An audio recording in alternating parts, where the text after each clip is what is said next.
Hello, everyone. Welcome. We're just going to give it a couple more minutes before we get started. It's so nice to have you all here tonight. In the meantime, what we're doing is we're just introducing ourselves in the chat, which you can see over to the side, and chatting a little bit about who we are and why we're here tonight. So if you want to just say your name and where you're joining from, that would be awesome, and we'll get started in just a sec.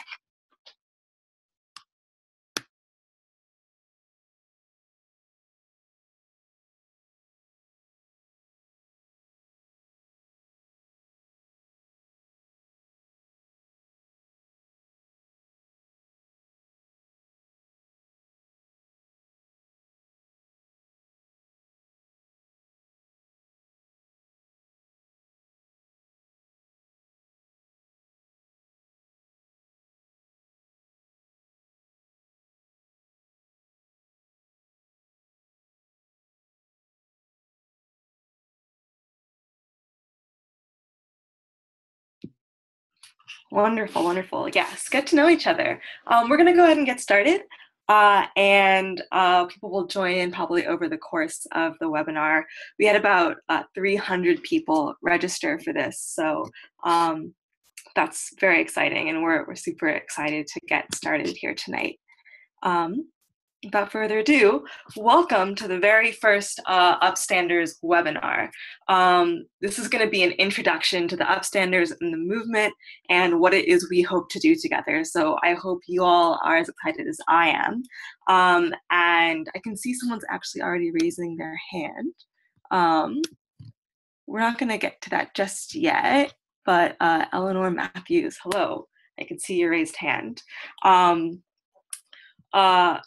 I am just going to go right here and say welcome again to the very first Upstander webinar. This is going to be the first in a long series of webinars that we bring to people, bring to you to help you build our movement and really get situated about how we're going to respond to this situation that we are all undergoing right now. But first things first, we're going to, for those of you who haven't already, we're going to introduce ourselves in the chat. I know a lot of you are already jumping in there, which is amazing. And we're just going to be sharing where are you joining from today and what brings you here. You can be really brief, no need to be very long-winded on it, but just a little bit of context for one another, since we're all going to be going on this journey together. Hey, California, we have Boston, we got Brooklyn joining. Quite a national affair we have going on.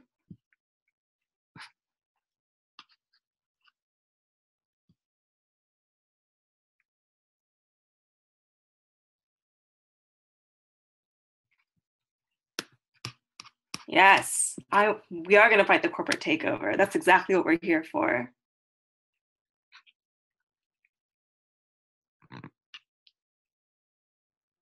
Great. So just to get you a little bit up to speed on Zoom, we're also going to do a little introduction to Zoom. So some of you have already found some of these features. You can raise your hand and let us know if you want to say something or you have a question. You can also put some questions that you have in the chat. So I see Ivan raising his hand. I think one thing that people are saying is that, yeah, the default for the chat is just to the panelists. So make sure that you switch it to panelists and attendees so we can all communicate with each other and you all can do a little bit of bonding in that chat room. There's also another feature called Q&A. And so how that's going to work is you can, if you have a question as we're going through the webinar and the presentation, you can just ask a little question in the question and answer, and I'll try to get to it as fast as I can over the course of this evening. One last thing that we have actually is a polling feature. So we're going to trial that right now. And we're going to use this a couple of times over the course of the webinar just to get a sense of where the room is. So I'm going to try to launch this. This is my first time doing this, so bear with me if it doesn't go exactly according to plan. And we're gonna do,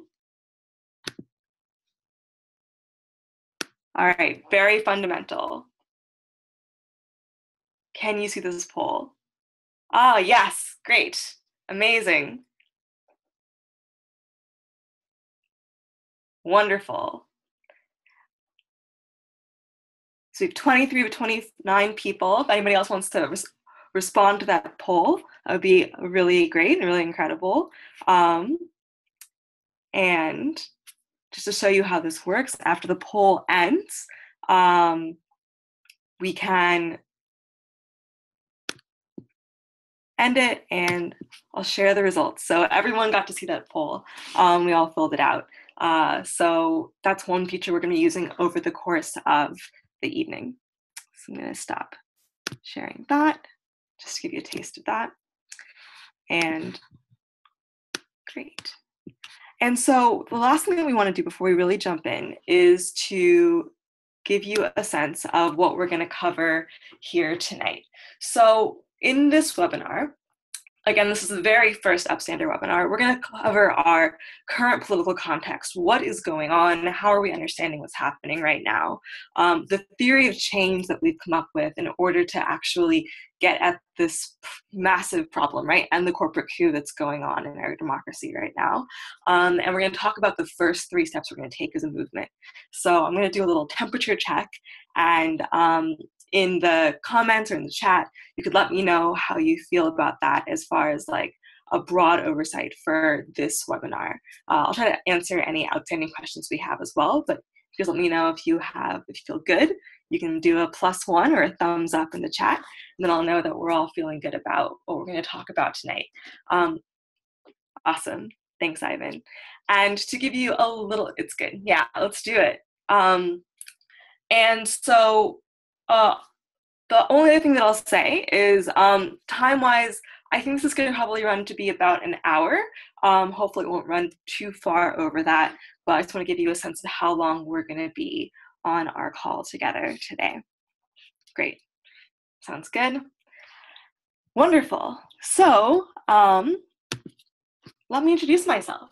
My name is Nicole Carty. I am a campaign manager at Some of Us. I've been at Some of Us for the past 2 years, about almost 3 years actually.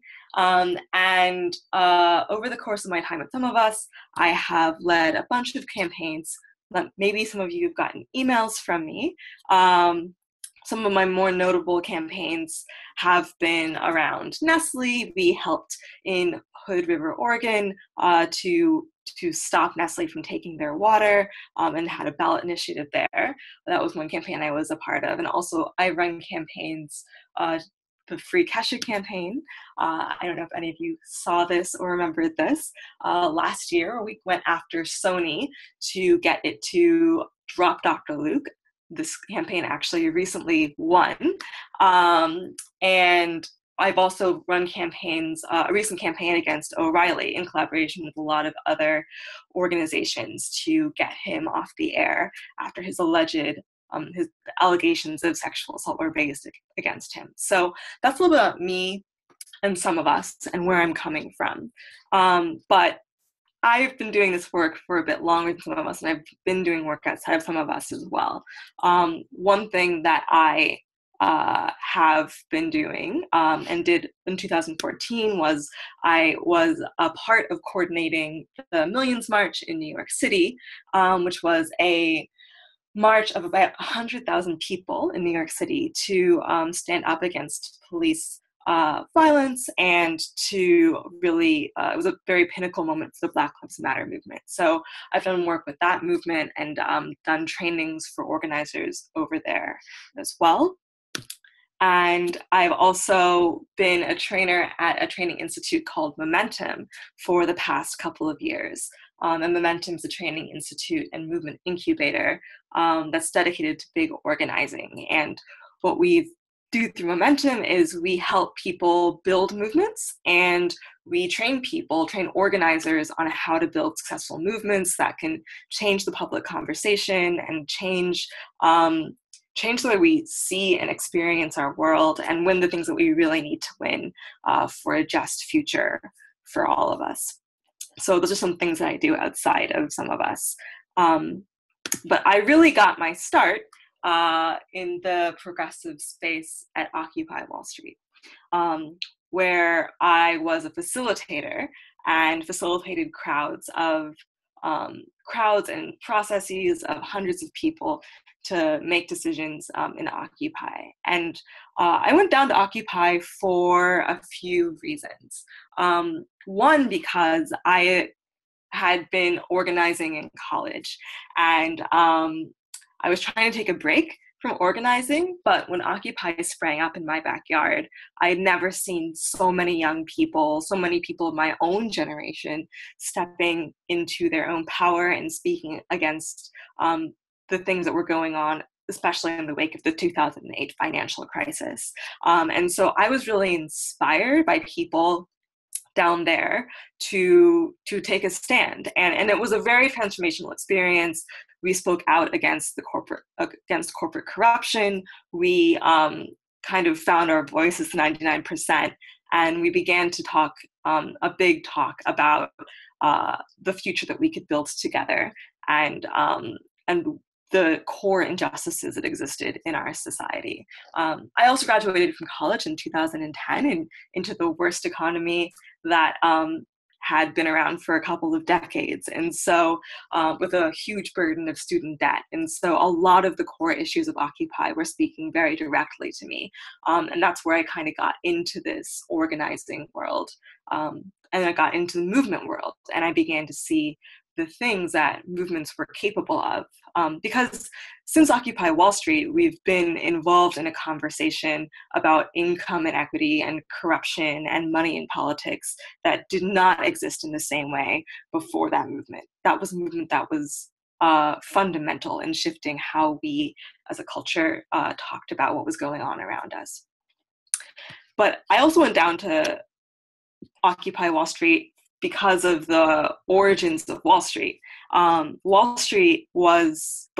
of Wall Street was originally a wall that was built to protect Dutch settlers and keep out the indigenous population from Lower Manhattan. It was originally Lenape land, and after the Dutch had given away had bargained and traded that land over false pretenses, they then kept the indigenous population out. Wall Street was also one of the first and largest slave markets in the United States around shortly thereafter in the early 18th century. And so it is really from, and I say that because, the core of Wall Street, what we know as Wall Street now is this, financial, economic corruption, but it was always a place that was built on kind of doing harm to our most vulnerable communities. And so, I went the wrong direction. So this has been a true history of our country for a really long time, right? We have corporations who are making profit off of our most vulnerable and exposed populations, and this has gone back for like hundreds and hundreds and hundreds of years. But now we have that happening in a way that is more naked and more obvious than it has occurred in many, many generations, right? This is not a new problem, but boo, agree. Yeah, I'm with you on that, Nate. This is a problem that has come into, very stark, very stark relief.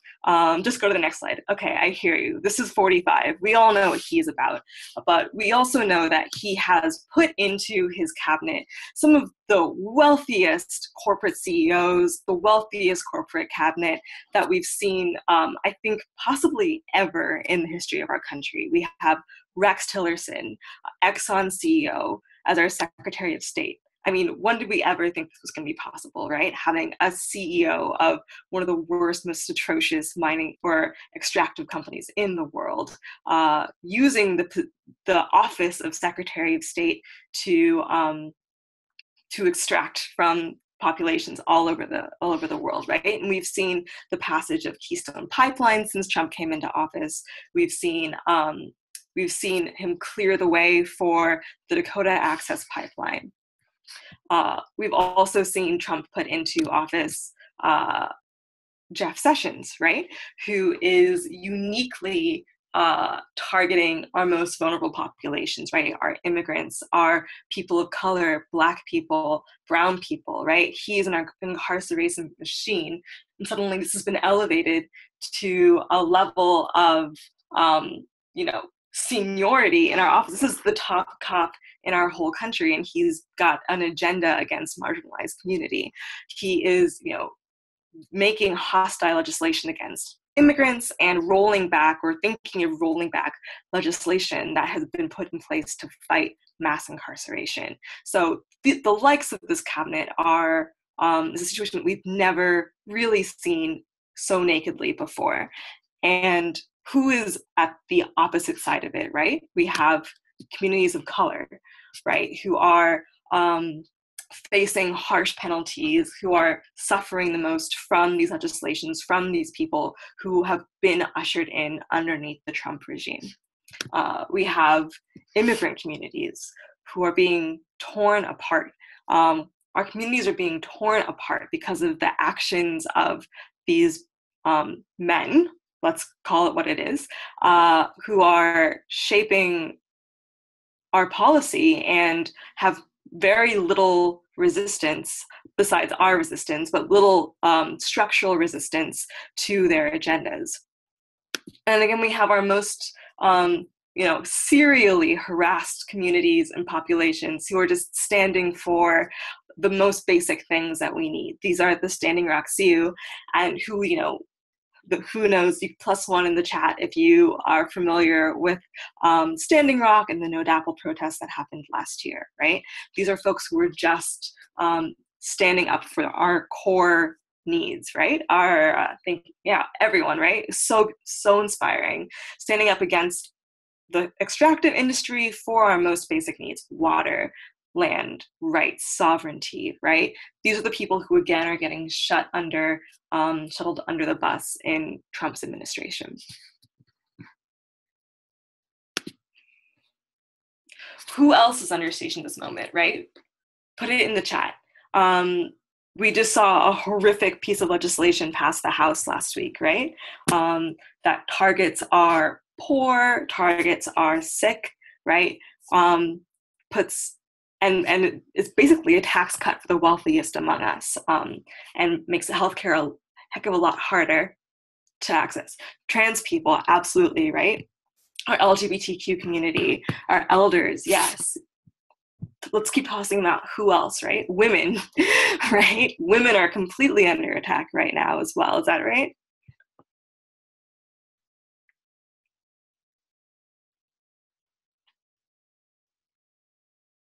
Yes. All of us. Yes. Climate change, right? We're thinking about rolling back our core animals. Animals absolutely are.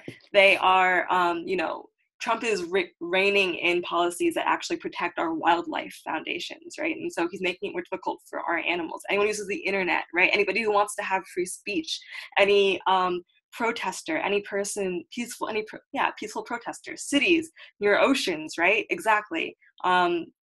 You're going to keep tossing them out. There's so many more. All of the things we hold dear are under threat from this administration. All of our communities, our planet, our future in this country and also in other countries, right? We have Syrian refugees who aren't getting access to this country. We have people who just are escaping war-torn nations who can't actually get over here to the United States. Our air, right?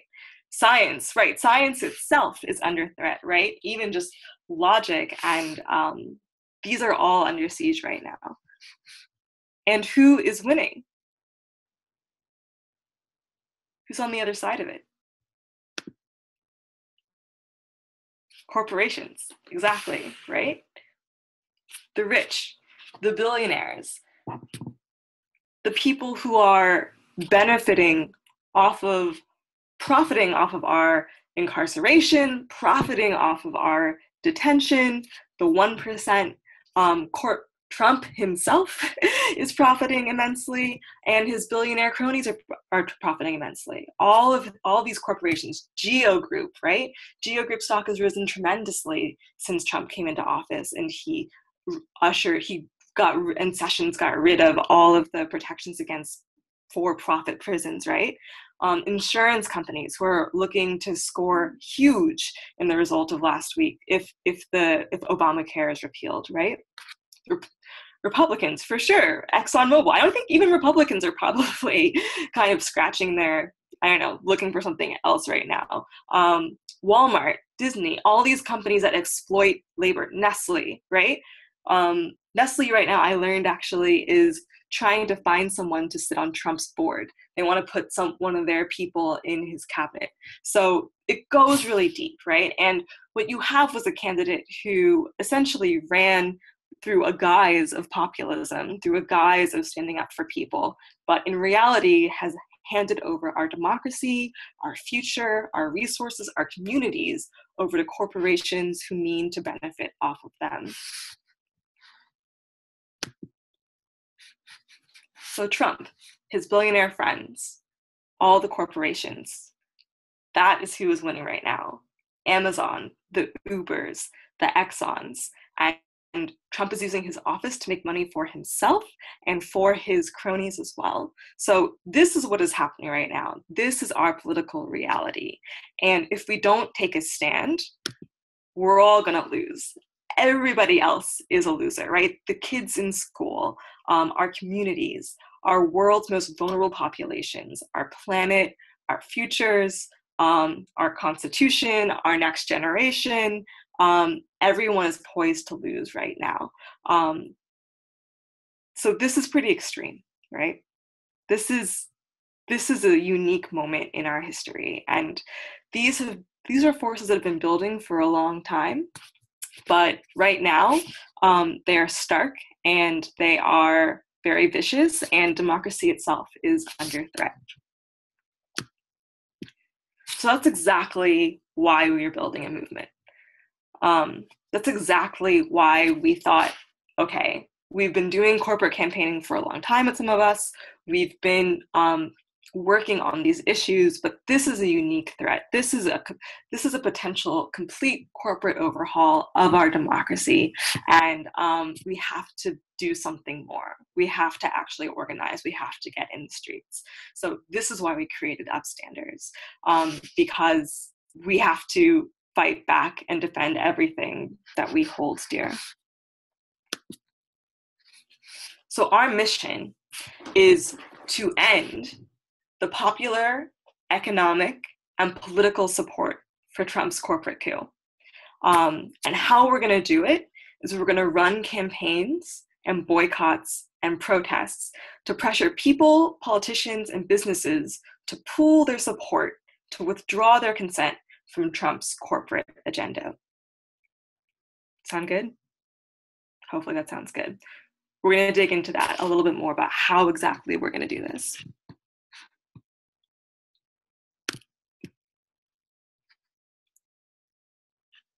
Yeah, it absolutely predates, exactly, Eleanor. It for sure predates Trump, the corporate agenda. Oh, it's an extra blank slide that I had. Okay, so 45, right, is the president. And he has, is in the White House, right, has that whole branch of government. He has Republican control in Congress, in both the House and the Senate.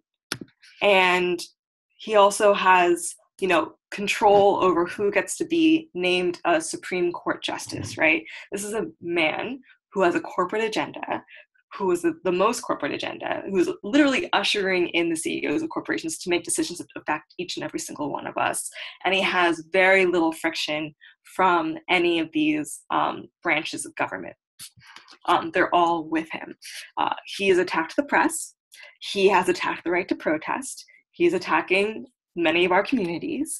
And he's really shown some proto-authoritarian tendencies, right, in closing down the checks and balances on his administration, which we saw yesterday, right, in firing possibly the only person who could reasonably launch an investigation into his ties with Russia, right, and the firing of James Comey. So this is a huge crisis. This is a moment that requires action and requires us to do something.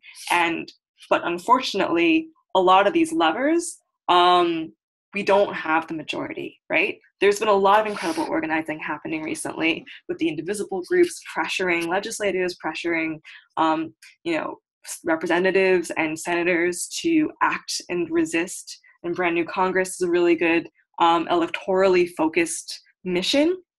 And they're all doing great things, and they have great aspirations for 2018. But we also have to be doing stuff now to be slowing down Trump's agenda.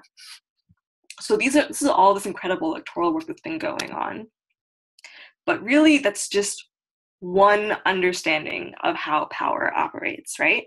The power vested in us by our Constitution and by Trump and the representatives by our Constitution and the legislative powers. Just one understanding of power. Because there are two dominant ways that power actually flows. One is the monolithic view of power, and the other is a social view of power.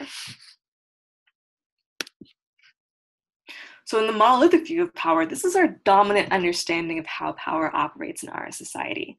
This says, in this system, we have to replace the people at the top. All we can do is affect what people think, what our elected people think, what our CEOs think, and that all our options that we have open to us are replacing those people or changing their mind, right? That they have the power, we don't have the power. The only power we have is the ability to affect them. And there's a lot of systems in our world that operate like this, right? The government is for sure one. What are some others? What are some others that operate with this kind of understanding of power?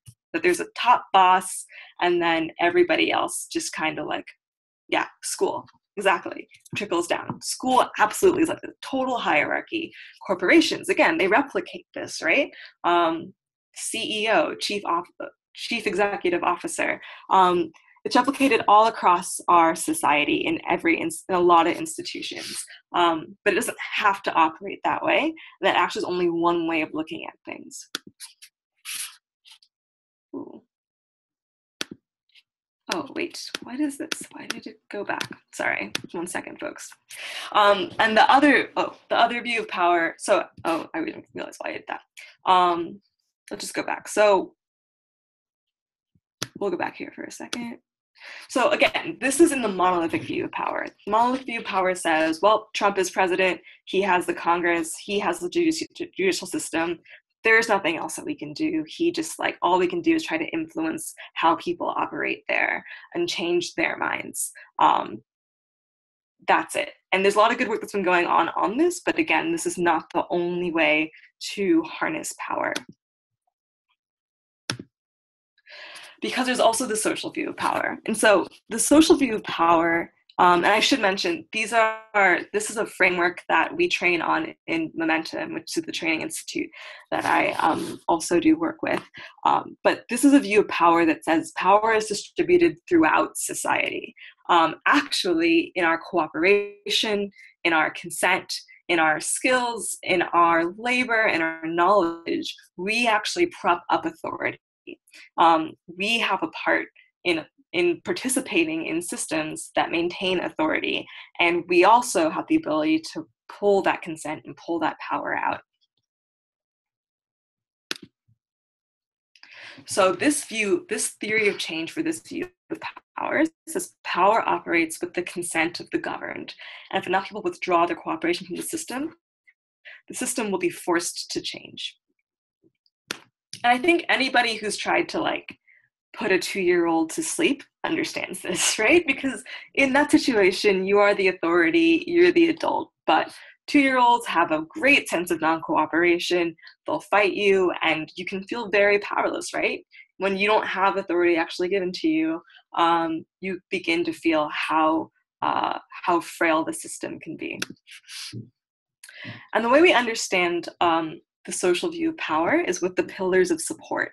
And so the pillars of support show that up here is the monolithic view of power. This is the, presidency, corporation CEO, this is what it is. But it's actually propped up by police and the military, bureaucracy, the educational system, organized religion, the media, all these different pillars and of all these different institutions actually support and give credence to the monolithic view of power. And all these different pillars are made up of people. So rather than just focus on trying to change the minds of the people in charge, right? We can actually target ourselves, our friends, our places of work, and get them to withdraw their consent from supporting the Trump administration. And when we get them to pull their support, suddenly this monolithic power that seemed so immovable, something has to change, right? Even the people who are, Republicans and are supposed to be like validating Trump's agenda, right? If you remove their base, if you remove their support, if you remove the things that tell them that they're supposed to be propping the system up, even they will drop their role. Even they will feel the pressure because their people don't want them to participate with this system, and they will change their ways. They'll change their minds. So this is what we're going to harness, right? We're going to harness our power to persuade our friends and our communities. We're going to harness our consumer power. We're going to harness our economic power. We're going to harness our labor, and we're going to harness our cooperation and participation. And we're going to pull these pillars out from under this administration so that this corporate agenda can't move forward any longer. So in addition to just politicians, we can target our communities. We can target our own businesses where we work or where we're employed, or businesses that, we could bring to our side to stand with people as opposed to with the Trump administration. We can target the media. We can target the public at large, all to stand against Trump's corporate coup and to pressure others to do the same. And the thing about this that's so amazing is that it's actually already started. Since Trump came into office, people have been doing this. It's not a deep state. It's actually civil resistance. So who remembers this, right? Right when the Muslim ban came out, all the State Department staffers just publicly condemned Trump's ban. I remember this. If you remember this, you can do a +1 in the chat. But these were not people who were the targets of campaigns. These were not politicians. These were just the workers who worked at the State Department who decided, actually, no, we're not going to stand with this. We're not going to support this. We're going to speak out against it. Park workers, exactly, right? Totally. Who started their rogue Twitter accounts? Who would have thunk that, right? Nobody could have predicted it. But they defied. They said, actually, no, we're not going to condone this. We're pulling our consent and we're doing something different. The same thing happened with federal workers who have been communicating with each other to turn encryption to thwart Trump's agenda, right? Who have been using things like Signal and incognito communication to collude with each other against their boss. Tech industry, right? Now, Silicon Valley isn't totally where they should be on this, but around the Muslim ban, again, they did, exactly, saving climate data, storing it. The tech industry signed a brief speaking out publicly against the travel ban, right? Which is a pretty big deal, right? A pretty significant way of speaking out against what has been communicated as the law of the land. And then what did we see after that, right? We saw halts to the ban. We saw people not actually respecting it. And this was a form of this pillar crumbling, right? And so all these pillars have power. I'm not sure people saw this, but yeah, states and cities were already passing laws saying that they should want Trump impeached, right? This is a huge sign. The LA Times did a piece from the editorial board. I'm not sure if people saw this. They did a seven-piece kind of expose on the president. And this was not an opinion piece. This was a piece from the editorial board. This was the media taking a stand against the president and saying, actually, it's not a matter of opinion. This is from the editorial board. This is how we feel about what's going on right now, and this is what we think we need to do to protect ourselves. And so this was a huge step, a huge pillar that they pulled back to themselves. And there are other examples people are sharing in the chat as well. Go ahead and put more in there. The park workers and their rogue Twitter accounts, climate change data, how we took it from the EPA, which is now run by Pruitt, right? And stolen it so we actually have that for the future. Taxi drivers, exactly. The taxi drivers who were in solidarity with the airport protests. We had also the bodega in New York. We had the bodega owners close down their shops in solidarity with the rest of the immigrant communities, the Yemeni bodega owners. So this has been happening all over since Trump became president, and we're going to build on it. So what we're going to do is we are going to hold protests against Trump and his corporate cronies. And the reason for this is because even though to us this collusion is very clear, it's not quite clear to the public, right? The mainstream media is still talking about this administration as though it's some form of populism, but really it is a corporate coup. So it's our responsibility. What we need to do is to protest against Trump in collusion and expose the collusion with the corporate powers that he is working with, just so that we can elevate that narrative to the public. This is very bad. This is very bad, and Trump is working with corporations to do it, and everybody needs to understand that. So that's one piece of what we're going to do. The next piece of what we're going to do is we're going to run pressure campaigns against the companies backing Trump's corporate coup. And what we're trying to get at here is to get these businesses, get these employees who work at these businesses to make their companies distance themselves from Trump's corporate coup.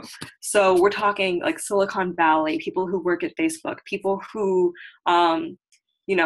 work in these institutions that actually haven't distanced themselves from Trump's agenda. We want to target them and target those institutions to actually stand against the lack of this administration and its agenda that threatens our communities and our planet. One example of this is a campaign that we ran right after Trump's first Muslim ban.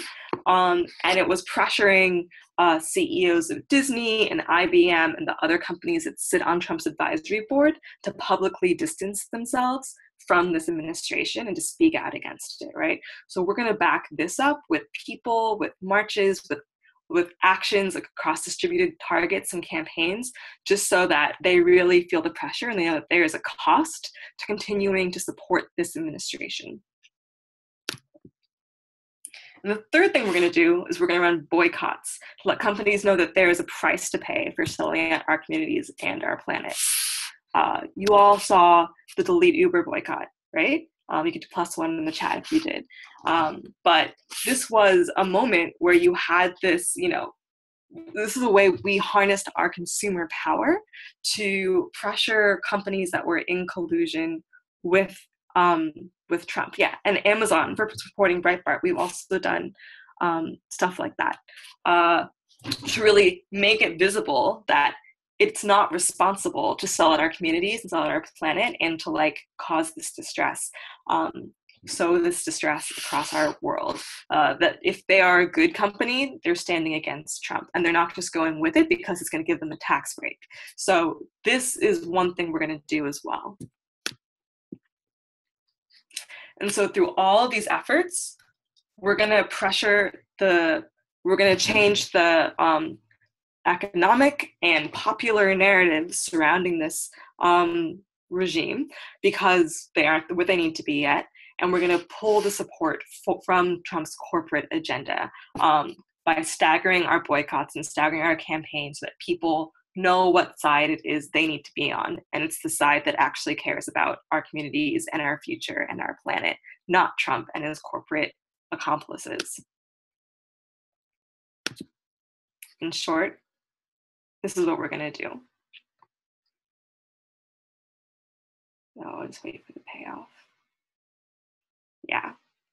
So from the bottom, from our consumer power, from our popular power, from our relationships with our friends and our communities, we're going to make it very clear that this is not okay. We're going to dramatize it and put it in the public eye so that people know and are pulled to our side and stand with us against this atrocity. So I'm going to create a little period of time for questions, and then we're going to go into the next segment of this. You can ask questions in the Q&A or just in the chat. I'm looking at both. Or share excitement or enthusiasm if this is something that you're excited to do and want to get involved with.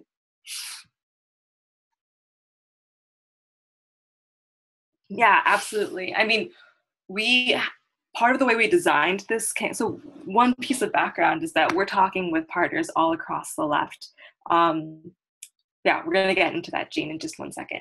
We're coordinating with partners all across the left on this campaign. So we've been talking with folks from 350 and from Make the Road and from all over about really working together on this campaign so that we can make all of our fights part of a bigger fight to actually remove the corporate backing from the Trump administration, and also change the popular conversation about what is happening. So that's part of what we have planned. Great. If you're excited, let me get a +1 in the chat, and then we'll just keep going on this. Wonderful. Oh, I love it. Okay, great. So, next slide. And part of the strategy is participation and growing our movement and bringing people to our side to stand with us. So there's a reason for this. Erica Chenoweth, I don't know if you are familiar with her, but she is she's a political scientist who is out of Denver, Colorado. And she actually was at a conference talking about how the way to change the world was through violence and, was through like barrel of the gun, right? And at this conference, we were like, actually, no, we really believe that civil resistance and nonviolent strategies are the way to really transform society. And she didn't believe them, but she still was interested in researching it. And so she crunched the numbers and studied over 300 nonviolent and violent campaigns worldwide, and found that no campaign that had over 3.5% of the active sustained participation of the population failed to meet its goals. That's like teeny tiny. Just 3.5%. Nothing. If people were actively, protesting or taking action or being together, standing for something or against something, none of their campaign demands ever fail. They always want it, and a lot of them want it with much less than that.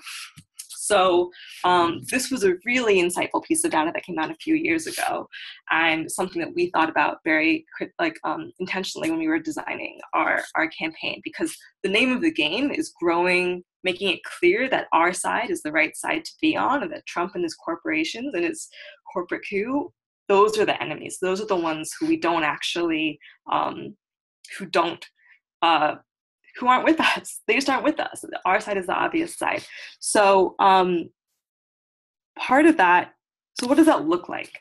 What does it mean? It means we're going to ask our friends we're going to bring our friends in. We're going to ask them to talk about this campaign. We're going to persuade our people. We're going to protest and be public with our campaign. We're going to, non-cooperate. We're going to funnel our energies into supporting protests that really are in sync with our message. So coming down to the very bare bones of it, we want to be public. We want to be public and let people know and see that there is a choice to be made between Trump and corporations and our future where we could all thrive, and they need to be on our side. So we're going to have a little poll just to gauge. Are you ready? Are you ready? We're just going to leave this open for a bit. Will you help? Will you help with this campaign? Will you help us to end Trump's corporate coup and stand for a future where our people and our planet have a future and we have dignity and respect for everyone? Because it's not just people in this country that our efforts affect. It's people all over. It's people all over the world. It's people who are looking at the US and know that there's so much corporate influence there and want us to fight it. It's for all of us that we have to do this. So I see 20 people have responded. If there's people want, I'll leave it open for a couple more seconds. If anybody else wants to jump in, and then I'll share it with you all. This is probably one of the more important fights in our generation. And so it's going to take everyone to do it. And we're ready to support people to stand up for it. The movement is committed to nonviolent means. It's actually one of our principles that our movement is nonviolent. So you can check that out on our We Are Upstanders. For our We Are Upstanders page, which hopefully you all can see. I'll share a link. Maybe Tony can share a link in here. So and we're gonna work on. So I just want you all to see this, to see yourselves in this. And there's our page right there, and you can check out our principles, because it doesn't matter if this is your first rodeo or this is your 1,000th rodeo. What matters most is that you're ready now and you're ready to stand up right now. So thank you for engaging with me in that poll. And we're going to talk a little bit more about what we're going to do. So what we are going to do in the future is we are going to have kind of structures and platforms for people to participate and give us ideas and new campaign targets, so that we aren't the only ones leading this. But in the very beginning, we're going to be helping people with distributed campaigns and giving them resources. I'm going to get into all of that in just a second. So I just like this GIF. That's really why it's here again.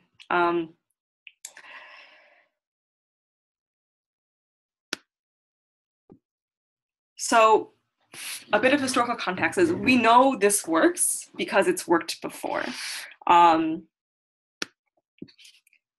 This is a whole field of study called civil resistance. And there are thinkers who talk about civil resistance, who train on it. This is Reverend James Lawson. I actually was trained in an institute that he ran.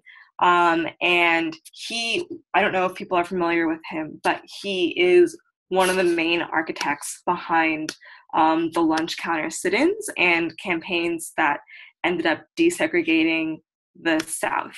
And so he is a big advocate of civil resistance and building campaigns to really call on people to non-cooperate and withdraw their consent from unjust systems.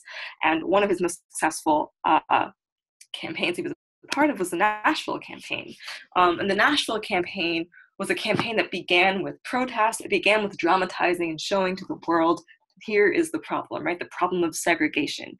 So they began the campaigns with the lunch counter sit-ins, just making it very visible what was happening and making it very visible just the unjust nature of segregation, right? Right there, you can't sit down next to each other.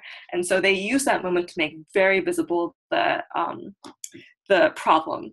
And then they built campaigns around that, right? They built campaigns and marches, and they eventually added a boycott to cripple the entire economic center of Nashville until they'd had no choice but to actually lift up some of the laws that had been in place to maintain segregation. So this is a deep part of our American tradition and our history, and this is how people who haven't had access to political support or politicians have won power over and over in our history in the past. And the freedom rides were another example of that, right? Really dramatizing the segregation by riding on buses into places that weren't allowing people to be on the same buses together, right? And really making it very visible in that way. So this is another example of a campaign that was super coordinated, escalated, had a clear structure, and resulted in a transformation of like how we think about segregation, and also real policy results, and really delivered results.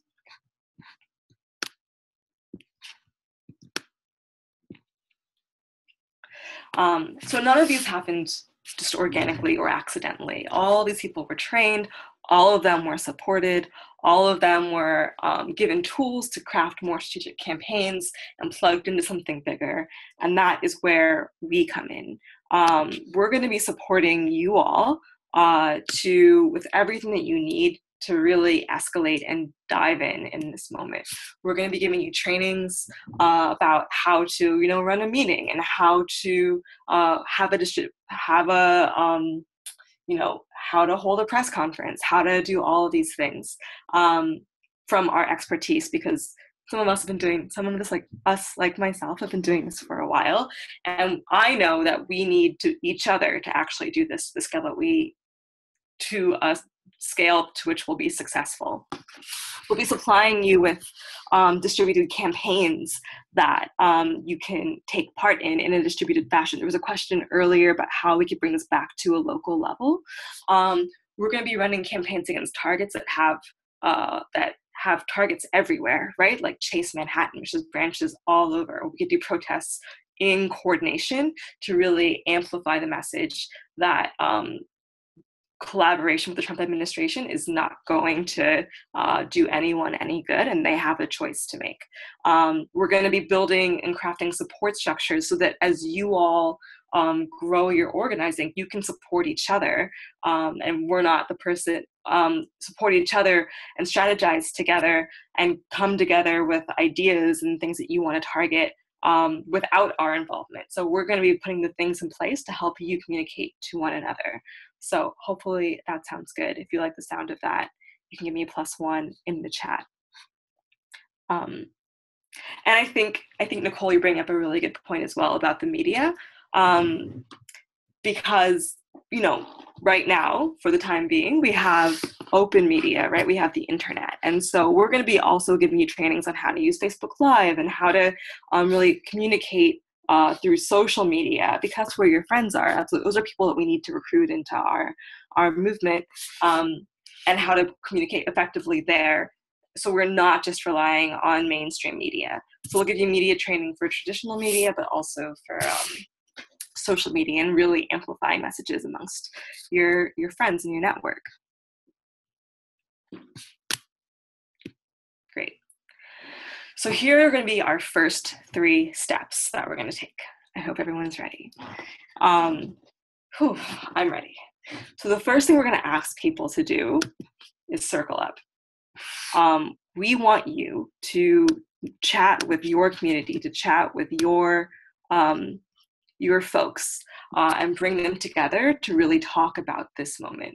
I want you to identify, bring your community together, bring your friends together. From May 22nd to June 2nd, we're going to be helping people hold meetings to talk about this moment, to talk about this strategy, and ground ourselves in this fight, so that we're grounded in what we're fighting for and what we're fighting against. And we are going to be giving out to anybody who wants to host a meeting a toolkit that has all that you need to know in order to like pull off a successful meeting, and all the things that you need to like advertise it to your local communities and get started for yourself. So this is going to be our very first step we're going to take together, is finding ourselves, because relationships really matter, and finding people that we trust and becoming upstanders together. So if you want to host a meeting, you can go here. We'll send this link out after this call is over, but you can just register for a meeting, and we'll also broadcast it out to other folks who have signed up. We have thousands of people who have signed up to be Upstanders. So I want you to know, you're amazing. Thank you, Jean. Great. We're going to hook you up with everything that you need. Who have signed up to be part of this movement. So we are many. But you can go here, and we'll send this link out after, and Tony, maybe you could also grab it and put it in the chat as well, just so people, if they want to find it immediately, they can find it. Yeah, so one thing we're going to do, Nicole, is we're going to, this site will take you to a page where you can register for a meeting, and then we'll send it back out to people in your geographic area, and then they can register to come to your meeting. So I don't know if we have the tech right now to figure out who's around you right in this moment, how many Upstanders are in your area, but we will be sending this out to our list so that people can come to your meeting, and that you can all get together and be strong together. And you'll be able to message, if you register to host a meeting, you'll be able to message people who registered for your meeting, give them the information that they need to know, and really help them to stand up with you. Yeah, thank you, Tony. Our next step is we're going to make the invisible visible. So as I said before, it's not super widely understood by the masses that this is a corporate coup that is happening, and there are sides to be on. So we're going to use art, and we're going to use our creativity, and we're going to have a bunch of artists to really come together, talk about, and reflect on what are the things that are benefiting from our community, our planet suffering. And we're going to create those things just to make it very clear that something is profiting off of our community suffering, and we are the ones who are have the short end of the stick at that. And so we're going to create a visual representation of things profiting off of our communities, and we're going to have those conversations so that we are clear about the threats and the things that are working against us. And so they could be a lot of different things. They could be a prison. It could be a wall. It could be a pipeline. It could be a logo, right? It could be Aetna. It could be an insurance company. These are all things that are profiting off of our community suffering. We want to make it super visible that someone is getting rich at the expense of our planet and our democracy and our communities, and really naming who those people are, identifying them. And the third step that we're going to do is on June 17th, we're going to draw the line. We're going to call out that coup. We're going to have, in the lead up to 17th, we're going to be doing rolling art builds all around the country to really like symbolize and make symbolic, have symbolic representations for those things that are profiting off of our community. And on the 17th, we're going to bring them all together, and we're going to draw the line in a coordinated way and say, hey, this is a coup, this is a corporate coup, and you could either stand on the side of Trump and his corporate cronies, or you could stand up for our people, our communities, and our planet, and our future. So what we're going to be doing is, and there's a question in the Q&A about why are we having sides, right? Why are we having our side or this side? The reason is because it's important for people to know this is not something we can meet in the middle on. That's the reason This is something that we need to be standing righteous in our assertion that we deserve a future. People deserve dignity and humanity. And if you aren't on the side of that, we don't want you to be on our side. And right now, Trump and his corporate cronies are on the opposite side of that. And so what we're going to do is we're going to come together in the largest coordinated action against Trump's corporate coup in history and draw the line. And we're going to do it big in places like New York. We're going to do it small in places all across the country. But the important thing is that we're going to do it together, and we're going to stand together and say, we're on the side that wants a planet and humanity and a future, and Trump and his cronies are on the opposite side, and we see them. So here is the very shoddy visual representation of that. But we're going to be on this side with our communities and each other, and Trump is going to be on the opposite side. So we're going to really visibilize that. And after we do this, this is going to be really critical in showing to our people that there is a choice to make, showing to our friends and our communities, this is not something we can compromise on, right? There's a really clear choice here, and that people need to be on the right side, the side that wants a better world for all of us, and not Trump's side. So this is as much a, looks valid to me, thank you. I really appreciate that. This is as much a call to arms to all of our people to make a choice, to all of the businesses who should be standing with us, that they can't be neutral in this. They have to pick a side, and they need to pick our side. So this is something we're working with a bunch of other organizations on, and we hope to make this a very big proclamation on the 17th as a launch and kickoff for what our effort is before we move into our more concrete campaigns and targets that will happen after June. So after June 17th. So we'll come together and show the size of our movement. We'll show the size and the amount of people who are standing up against Trump's corporate coup, who recognize it as a corporate coup. And then we'll be visible to each other as well. And that will help elevate our narrative to the national stage. So that is the plan. And we're working with a bunch of, it's a question of how we can make it that big in 1 month. We're working with a bunch of people on this right now, and I have faith. I don't know if it will be the biggest, whatever it is. So yeah, and people are maybe asking about if this webinar, we're recording it, and so we'll send it out to everyone after as well. But there's momentum around this already, and this will be, whatever it will be the biggest that has ever happened in coordination to really call out this corporate coup. So we're very confident that we'll be able to make it memorable and make it really historic and make it a turning point in the conversation about the ways that we're going to battle this regime. Yeah, and I mean, Dean, you're talking about all of these people who are great targets, right? This is just the beginning. So there are so many targets we could actually get to over the course of our effort. This is just the very first step. So the question is, will you take the first step with us? Will you stand up for each other and for our future? And I'm going to have another poll for this.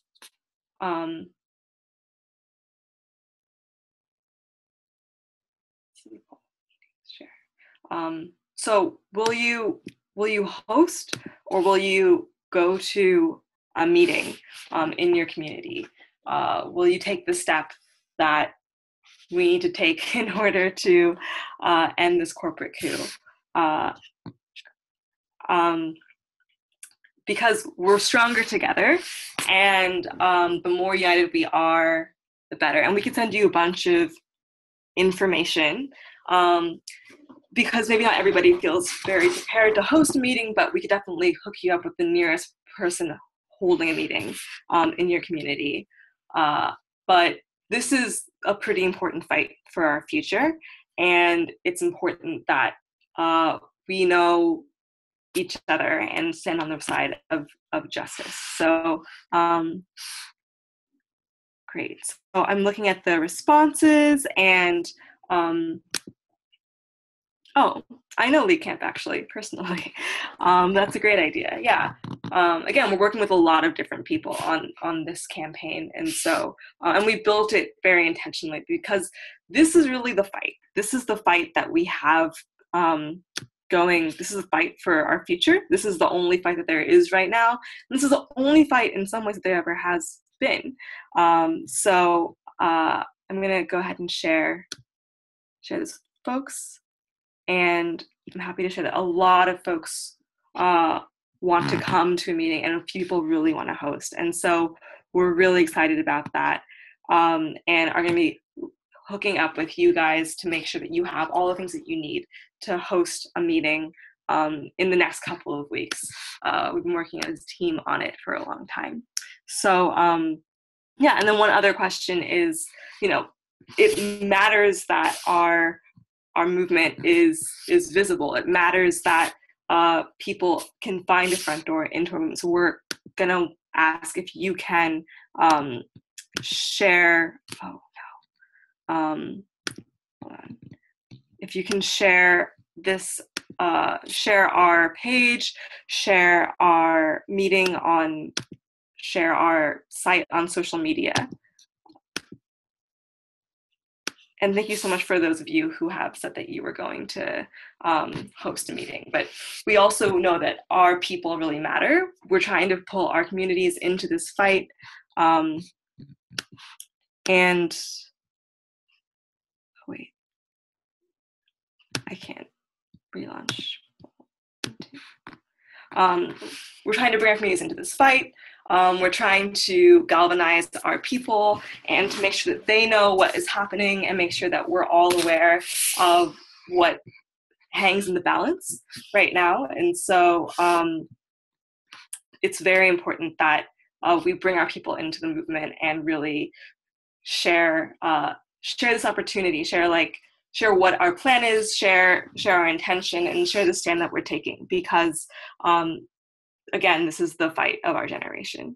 So I'm just gonna leave this open for a second. We have about 16 people who have shared.